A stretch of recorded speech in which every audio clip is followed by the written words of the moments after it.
दानिश अली जी, चिंता मत कीजिए, पूरा भारत आपके साथ है। ऐसे लोगों को जवाब जरूर देंगे। एक्चुअली ये चरित्र केवल ये विदुड़ी जी का नहीं है, ये चरित्र पूरी भारतीय जनता पार्टी का है। मैं कहना चाहता हूँ SC ST OBC के लोगों, माइनॉरिटी के लोगों, जागो। अभी जुम्मा 4 दिन हुए हैं।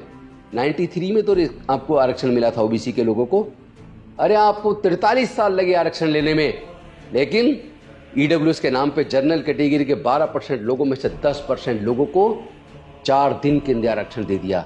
इसे कहते हैं आपके सर पर बैठकर मूतना, आप ही का इस्तेमाल करके आपका शोषण करना। यही कारण है कि 12% लोग देश के 88% लोगों पर राज कर रहे हैं। नमो बुद्धाय, जय भीम, जोहार साथियों। सबसे पहले तो मैं आप सबको संकल्प दिवस पर शुभकामनाएं देता हूं। जब डॉक्टर बाबा साहेब अम्बेडकर जी का सामान बाहर फेंक दिया था बड़ौदा के अंदर, तो उन्होंने कामाठी बाग के अंदर संकल्प लिया कि मैं अपना पूरा जीवन इस बहुजन समाज के लोगों को पूर्ण आज़ादी दिलाने में लगाऊंगा। लेकिन आज आपको शुभकामनाएं देते हुए साथ ही साथ मेरा दिल दर्द से भरा हुआ है, और वो इसलिए भरा हुआ है, नई संसद में जिस तरह की शुरुआत भारतीय जनता पार्टी के सांसद रमेश विदुड़ी जी ने की है, वो बेहद शर्मनाक, पूरे देश को शर्मसार करने वाली और पूरे दुनिया के सामने भारत को बदनाम करने वाली है।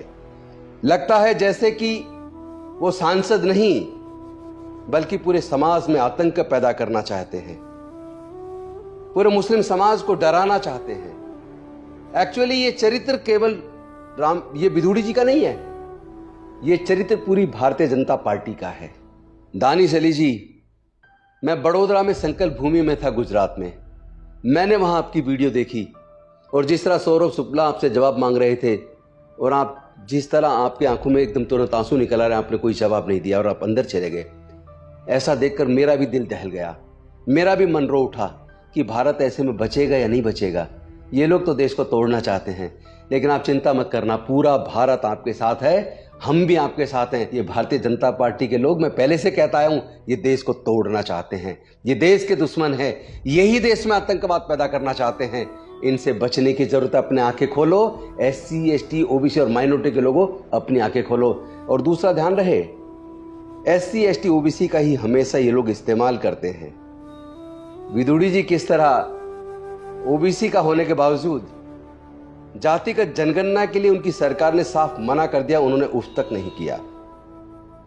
महिलाओं के आरक्षण में पिछड़े वर्ग की महिलाओं को भी रिजर्वेशन मिले, यह डिमांड तमाम विपक्षी पार्टियां कर रही थी, लेकिन बीजेपी के अंदर सबसे ज्यादा पिछड़े वर्ग के सांसद हैं, और वो गुलाम बनकर चुप बैठे रहे, किसी ने आवाज बुलंद नहीं की। यही कारण है कि 12% लोग देश के 88% लोगों पर राज कर रहे हैं। शर्म नहीं आती? पूरे दुनिया के सामने पूरे भारत को शर्मसार किया आपने। आप इतनी नफरत आपके अंदर कहां से आ गई? वैसे तो हम जानते हैं कि भारतीय जनता पार्टी पूरी तरह नफरत से भरी हुई है। वह अनुसूचित जाति से नफरत करती है, जनजाति के लोगों से नफरत करती है, तमाम धार्मिक रूप से अल्पसंख्यक लोगों से नफरत करती है। यही इनका असली चरित्र है। लेकिन दुख तब होता है जब इस्तेमाल किसी न किसी दलित, पिछड़े या आदिवासी का किया जाता है। जैसे याद होगा, दिल्ली के अंदर उत्तरी पूर्वी जिले में दंगे हुए थे। अगर उसकी आज भी जांच कराई जाए तो पता लगेगा दंगे किसने कराए और उन दंगों में किन का इस्तेमाल हुआ। यही तो होता आया है, अभी तक तो यही हुआ है। इसीलिए 12% लोग देश के 88% लोगों पर राज कर रहे हैं। मैं कहना चाहता हूं SC ST OBC के लोगों, माइनॉरिटी के लोगों, जागो। ये हिंदू मुसलमान करवाएंगे, कभी ये हिंदू नॉन हिंदू करवाएंगे, कभी ये दलित को पिछड़ों से पिटवाएंगे, कभी ये आदिवासी को पिटवाएंगे। आपस में SC ST OBC माइनॉरिटी को लोगों को लड़ा के तो ये लोग राज कर रहे हैं। देश के तमाम शीर्षस्थ पदों पर यही तो राज कर रहे हैं। सब पदों पर ये काबिज हैं, सारे संवैधानिक पोस्ट पर ये काबिज हैं, हर जगह इनका कब्जा है। ध्यान रहे, अगर आज भी आपकी आंखें नहीं खुली तो SC ST OBC और माइनॉरिटी को फिर से पूरी तरह गुलाम होना पड़ेगा। और ये केवल उनकी गुलामी नहीं होगी, ये पूरे भारत की गुलामी होगी। अगर आपको भारत से प्यार है, अगर आपको अपने बच्चों से प्यार है, अगर आप अपने बच्चों को फिर से गुलाम नहीं देखना चाहते, तो मैं SC ST OBC के और माइनॉरिटी के लोगों से निवेदन करता हूं, एकजुट हो जाओ और किसी भी कीमत पर अपना इस्तेमाल मत होने दो।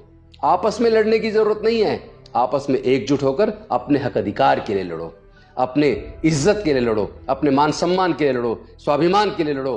बहन बेटी की इज्जत हमारी की लुटती है, लूटता कौन है? लूटने वालों के फेवर में खड़ा कौन होता है? आपके हक अधिकार को लूटता कौन है? कभी सोचा आपने? कभी सोचेंगे या नहीं सोचेंगे? अभी तो 75 साल हुए आजादी के, अभी जो डॉक्टर बाबा साहेब अम्बेडकर ने दिया था 70% छीन चुका है। याद रहे, एजुकेशन महंगा करके आपसे एजुकेशन छीन ली गई है, सरकारी संस्थान प्राइवेटाइज करके आपकी नौकरी छीन ली गई है।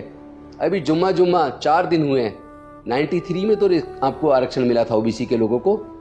अरे आपको 43 साल लगे आरक्षण लेने में, लेकिन ईडब्ल्यूएस के नाम पे जनरल कैटेगरी के 12% लोगों में से 10% लोगों को 4 दिन के अंदर आरक्षण दे दिया। इसे कहते हैं आपके सर पर बैठकर मूतना, आप ही का इस्तेमाल करके आपका शोषण करना।